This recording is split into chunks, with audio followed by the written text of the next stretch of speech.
Bonjour à tous et bienvenue sur Une fille au volant. Je vous retrouve aujourd'hui pour une toute nouvelle vidéo. Alors aujourd'hui, je suis à côté d'une voiture un petit peu particulière puisque c'est la première fois que j'essaye cette marque sur la chaîne. Il s'agit de la Lotus Emeya. Alors oubliez tout ce que vous savez sur la marque anglaise qui appartient désormais au groupe Geely, donc au groupe chinois, depuis 2017. Il s'agit ici du deuxième modèle de la marque, en tout cas de la nouvelle ère de la marque, après le SUV LS que vous connaissez déjà bien. Celle-ci a été dévoilée en 2023, donc au Salon de New York, et elle est présente dans la gamme depuis 2024. J'ai la chance ici d'être au volant de la version R, donc la plus puissante de la gamme. Et évidemment, je vais vous en parler en détail.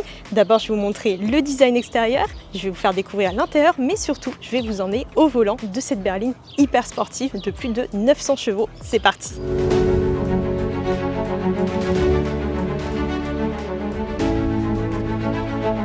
Je vous l'ai dit, les nouvelles voitures de Lotus ne ressemblent plus du tout aux précédentes, aux Elise, etc. qu'on connaissait déjà bien.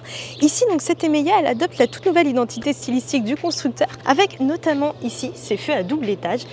Et cette grande calandre, alors il faut savoir qu'elle est active, c'est-à-dire qu'elle possède des volets donc, qui s'ouvrent ou qui se ferment selon la situation, selon la vitesse, etc.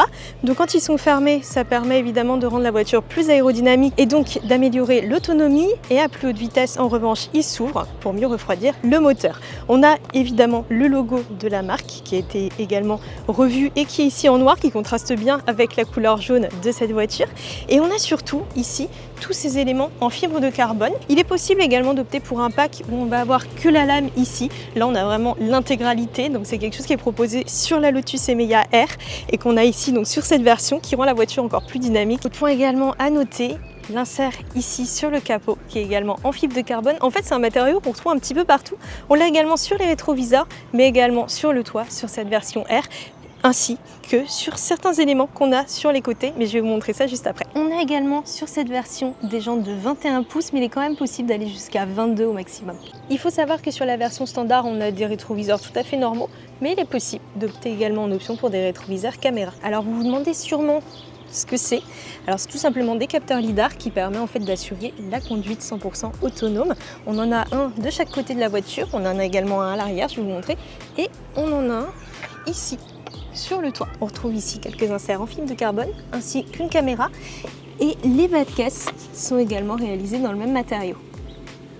À noter qu'on a juste ici une prise d'air qui ressort juste derrière ici et qui permet de refroidir un petit peu les freins, comme je vous l'ai dit, qui sont en carbone céramique. À l'arrière, on trouve des inserts qui descendent de la voiture pour la rendre en fait un petit peu plus aérodynamique. Je vous l'ai dit, cette Lotus Emeya est quand même un beau bébé puisqu'elle mesure pas moins de 5,14 m de long pour 1,46 m de haut et un peu plus de 2 m de large. Donc autant dire qu'elle est quand même assez massive. Cependant, et vous le verrez un petit peu plus tard, elle est quand même très facile à manœuvrer grâce aux nombreuses aides, etc. Bon, elle est évidemment très imposante, mais on a ici une ligne de toit qui est très étirée avec une lunette également très inclinée, un style un peu presque de coupé.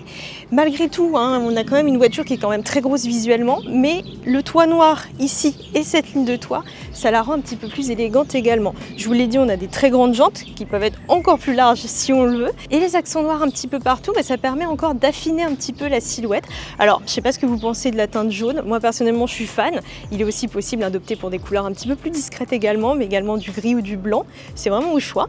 On a les poignées qui sont affleurantes, donc qui rentrent dans la carrosserie quand la voiture roule. Et ça permet d'améliorer un petit peu l'aérodynamisme puisque le CX est annoncé à 0,21, ce qui est quand même dans la moyenne basse du segment.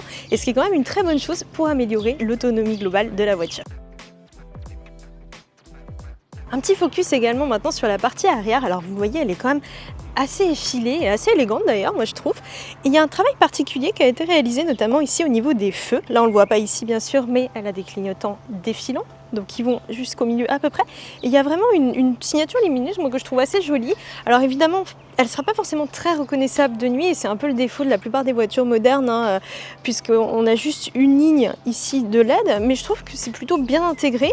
On retrouve juste là un aileron et je vais vous montrer, donc celui-ci est actif, il s'incline selon deux positions en plus évidemment de la position de base. On a un petit insert en carbone Et on retrouve évidemment ce matériau juste ici au niveau du bouclier, puisque ça fait également partie du pack, donc comme je vous l'ai dit, qu'on a sur la Lotus Emeya R, avec plein d'éléments en fibre de carbone qui contribuent également à rendre la voiture légèrement plus légère. C'est pas forcément très flagrant, c'est pas beaucoup non plus, puisque je vais vous le dire un petit peu plus en détail après, elle est quand même assez lourde, mais ça allège légèrement et surtout ça la rend un petit peu plus dynamique encore visuellement, même si elle est déjà dans sa version de base, bien évidemment. À noter que l'aileron actif permet de générer un appui dynamique jusqu'à 150 kg à haute vitesse. Alors on ne le voit pas forcément très bien ici, mais on a un travail particulier qui a été réalisé avec un motif ici en triangle.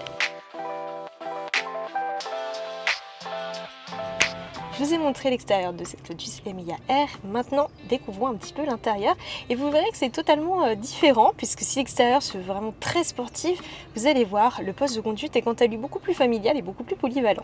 On est ici donc très bien installé, on a un grand écran de 15,1 pouces donc qui fonctionne sous Android Automotive et vous verrez qu'il est quand même très agréable à utiliser. Il faut quand même un petit peu de temps avant de comprendre comment ça marche, puisque c'est quand même très épuré.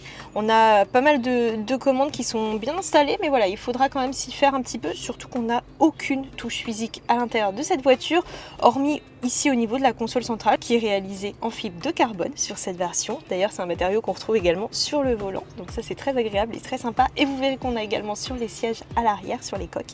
Mais bref, revenons un petit peu à l'ergonomie générale, donc plutôt correcte, même si voilà, il faudra s'y faire. Et moi je regrette toujours un petit peu, moi sur les voitures modernes, que ça manque un petit peu de vrais boutons, parce que là tout se passe vraiment dans l'écran. On a des petites commandes ici pour la climatisation.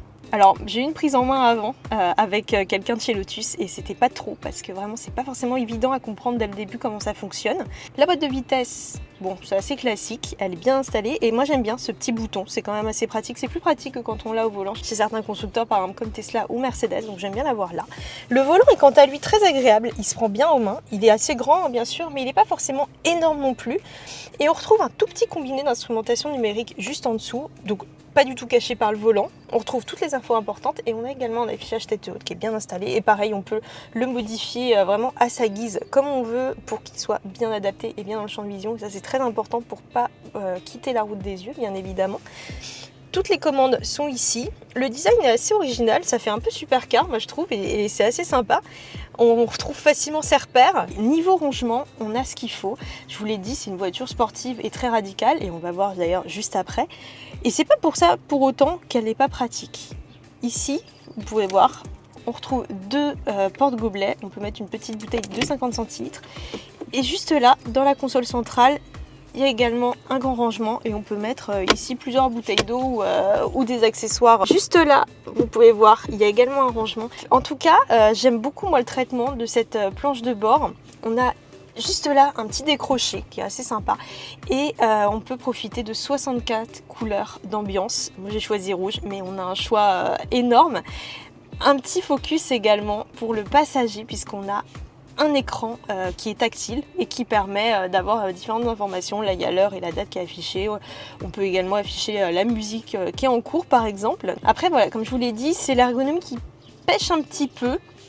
En tout cas, la réactivité de l'écran par contre est quand même assez phénoménale. Donc ça c'est un très bon point. La présentation est très moderne, les graphismes aussi. Après voilà, il va falloir un petit peu chercher parce que quand on est un petit peu mis comme ça dans la voiture sans trop savoir où regarder, c'est pas forcément évident. On a des raccourcis quand même qui sont personnalisables, donc ça c'est un bon point également. Et évidemment, on a Apple CarPlay et Android Auto qui sont livrés de série donc sur cette voiture. On a également des mises à jour à distance. Un point que les mélomanes vont également apprécier, la voiture est livrée avec un système audio Dolby Atmos et j'ai pu l'essayer et c'est quand même très impressionnant et je vous propose de le découvrir avec moi. C'est parti.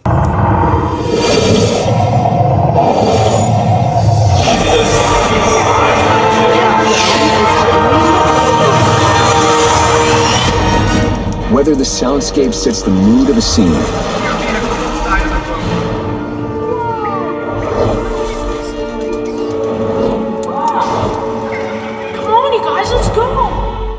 Important. Alors on l'a pas sur cette version, mais il faut savoir que la Lotus Emeya a également le droit à un toit panoramique et en fait on retrouve un petit peu le même système que sur le Renault Scénic que vous avez pu voir en vidéo sur ma chaîne, qui s'assombrit par zone en fait. Donc on peut assombrir que l'avant, que l'arrière, mais sur la Lotus on peut également vraiment assombrir un peu comme on veut en fait, en diagonale ou que certaines parties. Là je peux pas vous montrer puisqu'on l'a pas, puisqu'on retrouve un toit en fibre de carbone sur notre version d'essai, mais en tout cas c'est quelque chose que j'ai pu expérimenter et qui est assez sympa même visuellement à découvrir. Un petit point également sur les sièges, parce qu'il y a pas mal de choses à dire, donc ils sont évidemment réglables électriquement, ce qui est assez logique pour ce niveau de prix puisque je vais vous en parler juste après. Un traitement plutôt réussi dans l'ensemble et une grande amplitude de réglage, donc ça c'est très bien. Donc vous savez, hein, je suis pas très grande, je mesure à peu près 1m60 et je suis quand même très bien installée dans cette voiture, et les plus grands seront également bien assis, donc ça c'est vraiment un point qui est important et qui prouve que la voiture est quand même polyvalente. Ils sont également chauffants et massants, mais également à l'arrière, je vais revenir dessus juste après. Et un point également qui est assez intéressant, c'est quand on passe en mode sport ou en mode track, en fait cette partie là, juste ici, elle se resserre pour améliorer le maintien. Donc en fait les sièges ils offrent donc un bon maintien latéral et ils sont également très confortables, ils sont bien rembourrés. Je trouve qu'ils sont très agréables. On a évidemment des matériaux qui sont plutôt plus que corrects même si j'aurais peut-être aimé un petit peu plus d'originalité. Évidemment hein, on retrouve de l'Alcantara notamment sur le volant et également juste devant le conducteur, donc tout le ciel de toit est également réalisé dans cette matière, mais je trouve que la planche de bord elle est jolie, mais elle est peut-être un petit peu triste, et en fait ici, ce revêtement un peu lisse, je trouve que ça manque un peu de caractère. Après, il y a plein d'autres options qui sont disponibles aussi, hein. J'ai pu voir des intérieurs marrons qui sont super beaux, du gris clair également, donc il y a quand même beaucoup de choix. Mais sur cette version voilà, que j'ai à l'essai, j'aurais aimé, ou peut-être des surpiqûres rouges tout simplement. Là, ici, elles sont gris clair, c'est joli et c'est sobre, mais pour avoir un côté un petit peu plus sportif, ça aurait été très sympa également. Je vous en ai parlé, on a ici des rétroviseurs caméra, donc forcément il faut bien voir l'image quelque part. Donc l'image en fait on la voit juste ici sur les écrans qu'on a de chaque côté. Et il y a un point qui est assez amusant, alors pour les régler évidemment on peut faire avec les commandes qu'on a sur la porte comme une voiture classique, mais on peut également le faire directement sur les écrans qui sont tactiles. Et ça c'est un point qui est intéressant quand même, parce que c'est pas courant d'avoir des rétroviseurs caméra, même s'il y a beaucoup de constructeurs qui le proposent, mais d'avoir des écrans tactiles pour les régler, c'est assez rare quand même, donc c'est important de le souligner. Et on est bien dans ce poste de conduite, même si voilà, peut-être un côté un petit peu plus sportif m'aurait plu, mais elle veut vraiment garder cet esprit presque familial. On a 5 places à l'arrière, mais elle est également disponible en 4 places. Mais voilà, on est quand même bien installé. On a une garde-toit qui est également assez grande, et on va le voir surtout à l'arrière, hein, malgré la ligne de toit qui est quand même inclinée. Et on est bien installé, on a beaucoup d'espace, donc on pourra s'installer facilement. Un petit point également sur la boîte à gants, on ne peut pas l'ouvrir manuellement, en fait tout se fait depuis la console centrale, juste ici. Ce qui est un peu dommage en revanche, c'est qu'il faut la fermer manuellement. Pour ceux qui en ont également besoin, on retrouve juste ici un chargeur pour smartphone à induction. Un petit point également maintenant sur la partie arrière de la voiture. Donc je vous l'ai dit, c'est une version 5 places, mais une version 4 places est aussi disponible. On a un empattement qui est plutôt généreux puisqu'il mesure 3,06 m. Vous pouvez le voir, là j'ai vraiment réglé le siège pour conduire. Donc je vous l'ai dit, je fais à peu près 1,60 m et regardez comment je suis bien installée. La banquette est bien inclinée, donc clairement on peut dormir, on peut se faire des Paris-Marseille et dormir sans aucun souci. On a un accoudoir central juste là, donc si vous n'avez pas de personnes au milieu. Un point également à noter, c'est que la place du milieu, qui est évidemment celle qu'on aime le moins sur les voitures, elle est quand même assez confortable, assez grande aussi. Et on a un petit tunnel de transmission, mais c'est pas forcément très handicapant non plus. Donc juste là, vous pouvez le voir, on retrouve un écran tactile de 8 pouces, ce qui est quand même assez rare, qui permet en fait de régler toutes sortes de choses. On a la luminosité, on peut également régler l'inclinaison des sièges. C'est un point qui est assez intéressant également. Il est aussi possible de régler le siège passager directement depuis l'arrière, donc ça c'est un point qui pourrait être intéressant par exemple pour un taxi. Vous avez un client à l'arrière, il trouve qu'il est un petit peu trop à l'étroit, et ben il peut appuyer et régler le siège passager comme il le souhaite, juste ici. C'est un peu gadget, c'est pas forcément indispensable, mais c'est quelque chose qui est intéressant à noter aussi. On retrouve 2 ports USB-C, dont une des 2 prises qui peut recharger jusqu'à 60 watts. C'est beaucoup et ça permet de recharger par exemple un ordinateur portable sur les longs trajets. Je vous l'ai dit ici, là on le voit plutôt bien, les sièges à l'avant donc ont une coque en fibre de carbone. Et là encore, on retrouve le logo de la marque stylisé. C'est un intérieur qui est très haut de gamme et qui est bien pensé. Les enceintes sont également présentes partout, donc on a un son très immersif. La garde au toit, elle est assez correcte. Vous l'avez vu, hein, la ligne de toit est quand même très inclinée, mais on est bien installé. Bon, pareil, je suis pas forcément très grande, donc attention aux grands gabarits parce qu'ils pourraient être quand même un petit peu à l'étroit, mais ils sont pas non plus serrés. On est bien assis, même si, bon voilà, je vous l'ai dit juste avant, j'aurais peut-être aimé avoir une ambiance un petit peu plus sportive, mais ça, c'est quelque chose qui pourrait également se configurer selon vos souhaits, etc. Juste un petit bémol, moi, que je trouve et que je reproche sur beaucoup de voitures aujourd'hui, c'est que ça manque de rangement à l'arrière. À l'avant, il n'y a aucun souci, on a tout ce qu'il faut, mais à l'arrière, on a ici des petits bacs, mais qui sont pas forcément énormes et on pourra pas, par exemple, mettre une bouteille d'eau. Alors, heureusement, on a 2 porte-gobelets ici, ça va, mais c'est pas forcément suffisant si on a besoin de mettre un peu plus d'affaires. Et ici on pourra en mettre quelques-unes, mais en fait vous pouvez voir, ça bouge pas du tout. Donc on pourra glisser un téléphone par exemple, mais pas plus, donc c'est un peu dommage à ce niveau-là. Ici, bien sûr, des poignées, et ça pourra être très utile parce que vous allez voir après que c'est quand même une voiture qui est très sportive avec des fortes accélérations. Donc, on peut s'accrocher, mais ça manque de quelques aspects pratiques et je trouve ça un petit peu dommage, surtout à ce niveau de prix et de prestations. Vous l'avez vu, à l'intérieur de la Lotus Emea est quand même assez grand et quand même assez polyvalent et ça se confirme dans le coffre puisque celui-ci mesure 509 litres. On a également ici un petit rangement supplémentaire pour mettre quelques affaires et on a là, on peut mettre des crochets. On retrouve également une prise 12 volts. Enfin bref, on a vraiment tout le confort nécessaire quand même dans cette voiture, malgré le comportement très sportif et vous allez le voir juste après. A noter également que la voiture a le droit à un frunk sous le capot avant d'une capacité de 34 litres. Je vous retrouve maintenant donc au volant de cette Lotus Emea.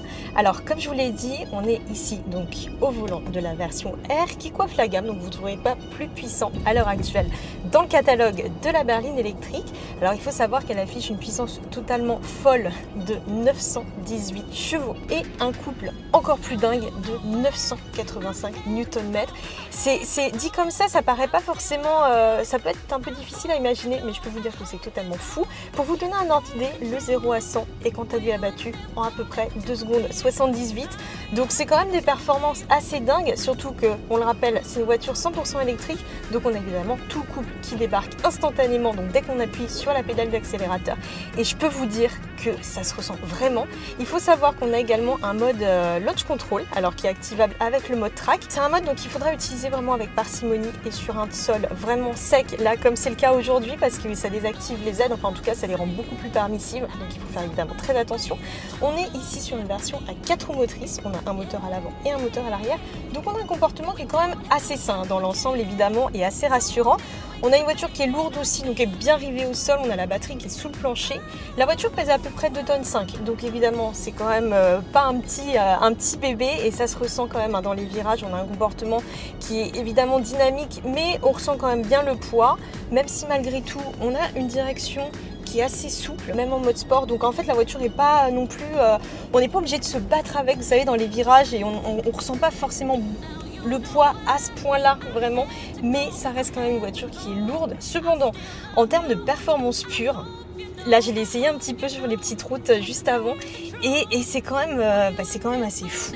Ça pousse de dingue. Donc on a plusieurs modes de conduite, je vous l'ai dit. C'est le mode tour qu'on va utiliser au quotidien. D'ailleurs c'est celui qui va se mettre par défaut quand on démarre la voiture. C'est un peu l'équivalent du mode confort. C'est quelque chose donc, qui permet d'avoir vraiment toute la polyvalence, d'avoir évidemment toute la puissance qui est quand même là, mais qui déboule pas d'un coup. Et c'est un mode qu'on va surtout utiliser pour conduire au quotidien.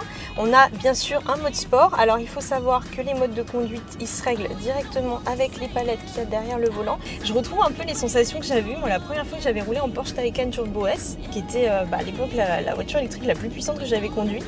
Là c'est encore un cran au-dessus. Et en termes d'efficacité, on est à peu près dans ces eaux-là, même si je trouve pour moi que la Taycan est quand même un petit peu plus efficace et un peu plus rivée au sol encore que la Lotus, même si je trouve quand même que le constructeur a fait un super travail. C'est quand même très impressionnant, il faut le dire. Après évidemment, ça manquera du charme d'une voiture thermique traditionnelle, ça malheureusement c'est comme ça. Mais pour le coup, on a vraiment des super performances et il se passe vraiment quand même quelque chose. Et on a une super polyvalence aussi, parce que je vous l'ai montré juste avant, le coffre est quand même très grand, on a quand même beaucoup de place à l'arrière aussi.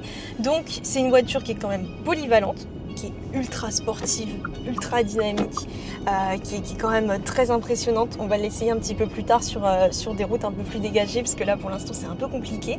Mais on a un comportement vraiment très intéressant. Alors il faut savoir également que sur la MAIR, donc on a déjà des freins en carbone céramique et on voit vraiment la différence. Et également donc la sportive a le droit à des suspensions adaptatives, donc qui changent en fonction du mode de conduite qu'on choisit. Là encore le mode sport ou le mode track, et on va avoir une suspension qui est évidemment plus ferme, donc avec une garde au sol réduite, comme je vous l'ai dit. Et on a également l'aileron qui sort et il s'ouvre selon deux angles différents. On peut aussi le faire directement depuis l'écran. À l'avant, on a également, comme je vous l'ai dit, une calandre qui peut s'ouvrir en fonction de la vitesse. Ça permet évidemment de refroidir le moteur quand celui-ci est vraiment très sollicité, mais ça permet également, donc, quand les volets se referment, de rendre la voiture plus aérodynamique et donc de consommer moins d'électricité. Je ne vous l'ai pas précisé, mais on a les vitres à double vitrage qui sont livrées de série sur cette version. Donc autant dire qu'on a une excellente insonorisation. Là on ne se rend pas forcément compte à l'image, mais vraiment on n'entend absolument rien dans la voiture. En fait on a vraiment un juste milieu entre du confort et de l'ultra performance. On a le couple qui déboule instantanément, ce qu'on n'a pas sur une voiture thermique. Même si on a une super bonne boîte de vitesse, peu importe, on n'aura jamais le couple qui va débarquer aussi vite, en tout cas à ce point là. On est sur la route des 17 tournants. Alors si vous vivez dans la vallée de Chevreux, je suis sûre que vous connaissez très bien cet endroit et c'est l'occasion de tester un petit peu la voiture. Alors on a du monde devant, donc on va pas pouvoir rouler très très vite, mais en tout cas voir un petit peu quand même celle-là sous le capot. Le but c'est pas évidemment de faire de la vitesse, mais c'est de voir un petit peu, et elle se comporte plutôt bien. Franchement je m'attendais à quelque chose de beaucoup plus pâteau que ça, avec le poids, on vous l'a dit, 2,5 tonnes, ce qui est quand même pas rien. Il faut savoir que comme la Porsche Taycan, la Lotus MAIR a le droit à une boîte à 2 rapports, et en fait on sent la deuxième vitesse qui arrive une fois qu'on est bien lancé. Ça permet d'éviter d'avoir une espèce de vide et surtout d'éviter que la voiture s'essouffle une fois qu'on est à haute vitesse. Je vous l'ai dit, on a une direction très souple. On a des suspensions qui sont très souples également. Il y a un point moi qui me pose un petit peu problème, c'est plus personnel, mais je trouve que c'est les rétroviseurs caméra. Moi j'ai quand même beaucoup de mal avec ce truc, donc là c'est une option qui est proposée sur la R, moi je l'ai sur ma version d'essai, mais c'est pas forcément une option pour laquelle j'opterais si j'en achetais une. Alors si vous avez déjà conduit avec ce type d'accessoires, je pense que vous savez un peu de quoi je parle. Et en fait, au-delà du fait que déjà c'est un peu contre-intuitif, moi je trouve, de regarder dans ces écrans plutôt que de regarder dans les rétroviseurs, mais ça c'est une habitude à prendre. Moi ce que j'ai un peu du mal en revanche, c'est le fait de ne pas pouvoir bien évaluer les distances. On a parfois un peu besoin de se faufiler par exemple, et en fait on a du mal à se rendre compte si la voiture est loin ou pas loin. Donc ça c'est un peu compliqué, surtout que la voiture est quand même très grande. Et c'est un coup à prendre bien évidemment, mais c'est pas forcément une option moi que je trouve indispensable. Je vous entends déjà dire oui, c'est une voiture chinoise, etc. Alors oui, effectivement, ça fait partie d'un groupe chinois, mais le siège est toujours en Angleterre et surtout, c'est pas du tout comme on pourrait attendre d'une voiture chinoise et tout ce qui va avec, et la réputation que les voitures chinoises ont d'être cheap, etc. Puisque c'est vraiment pas du tout le cas. Après, certes, c'est une grosse voiture, elle est électrique, on a perdu totalement l'âme du constructeur, selon moi, malheureusement. Mais en fait, je pense qu'il faut vraiment peut-être prendre cette voiture comme quelque chose vraiment à part et pas se rappeler de Lotus avant, puisqu'en fait ça n'a plus rien à voir du tout. Je voulais également faire un point sur la batterie. Je vous l'ai dit, donc c'est une voiture 100% électrique et c'est quelque chose évidemment qu'on va aussi regarder. Donc celle-là a une grosse batterie de 102 kWh, c'est énorme.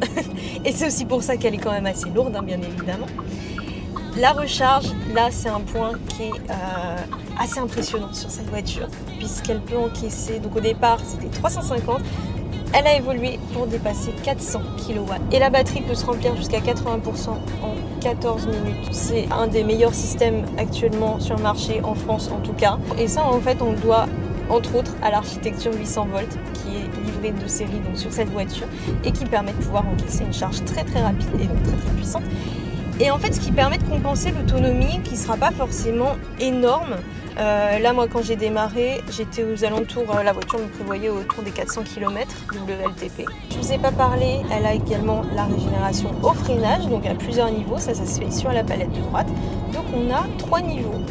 Moi, je préfère rouler avec soit le niveau 0, soit peut-être le niveau 1. Mais pas trop. Et ça, je vous l'ai dit d'ailleurs dans une précédente vidéo que j'ai réalisée avec Toyota, qui expliquait que globalement le mode de régénération le plus élevé, c'est pas forcément le plus intéressant si vous voulez moins consommer. Mais si vous roulez en ville, ça peut être quand même pertinent de mettre le mode le plus élevé. Il faut savoir que cette voiture, elle va pas jusqu'à l'arrêt complet, donc elle n'a pas la conduite à une pédale. Et même quand on met d'ailleurs le niveau de régénération le plus haut, il n'est pas forcément très très violent non plus.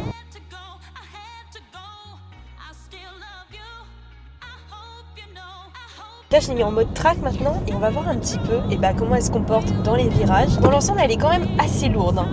Mais heureusement, je vous l'ai dit, elle a un freinage donc à 10 pistons avec un système en carbone céramique et vraiment ça se ressent. Et c'est pas forcément indispensable si vous n'avez pas un usage vraiment intensif et notamment sur circuit. Mais si vous prévoyez quand même d'utiliser cette voiture de manière très sportive, c'est quand même une option que je vous conseille de prendre. On a un poids qui est quand même très conséquent. Et vraiment ça se ressent quand même.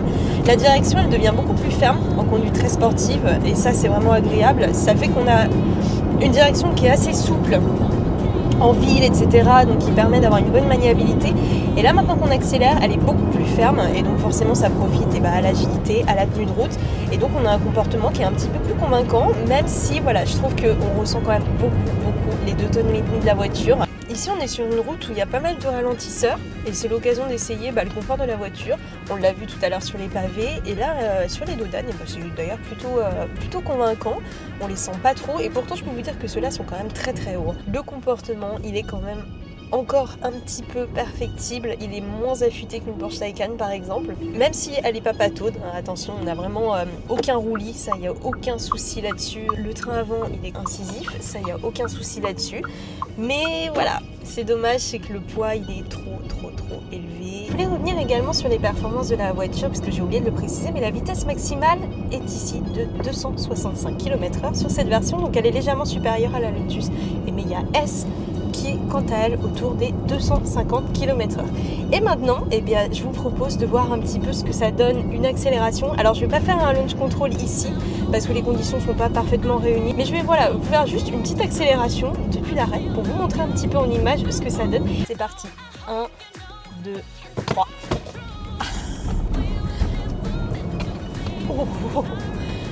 Ok, ouais, c'est impressionnant. Par contre, je sais pas si vous l'avez vu, mais l'avant il se soulève de fou et il faut bien garder les mains sur le volant parce que la voiture elle fait vraiment ça et ça peut être très dangereux si on a quelqu'un qui arrive en face. Donc voilà, c'est pour ça il faut vraiment le faire sur une route très sécurisée et où il n'y a vraiment personne. Là c'est vraiment le cas, on est dans des conditions optimales, il fait chaud, le sol est bien sec et c'est vraiment très important. Alors évidemment je vous incite pas à le refaire. Voilà, c'était juste pour vous montrer et c'est vraiment c'est bluffant, c'est incroyable. Alors vous l'avez sûrement vu à l'image, hein, j'ai vraiment tout le visage qui part en arrière en fait, c'est fou. Et là encore c'était pas le mode launch control, attention, hein. Enfin pour finir, la question qui fâche, le prix. Alors il faut savoir que la Lotus Emeya R débute aux alentours de 154 000 €, mais la version ici qu'on a à l'essai en ce moment, elle est à 199 000 € environ. On a pas mal d'options, on a notamment le freinage en carbone céramique, on a tout un pack en carbone également, donc ça fait vite monter la facture. On a également le jaune, donc ça fait qu'elle coûte beaucoup plus cher que la version d'entrée de gamme de la R évidemment. C'est un budget, alors il faut évidemment savoir que dans cette version elle n'est pas du tout éligible au bonus écologique puisqu'il est réservé pour mémoire aux voitures de moins de 47 000 €.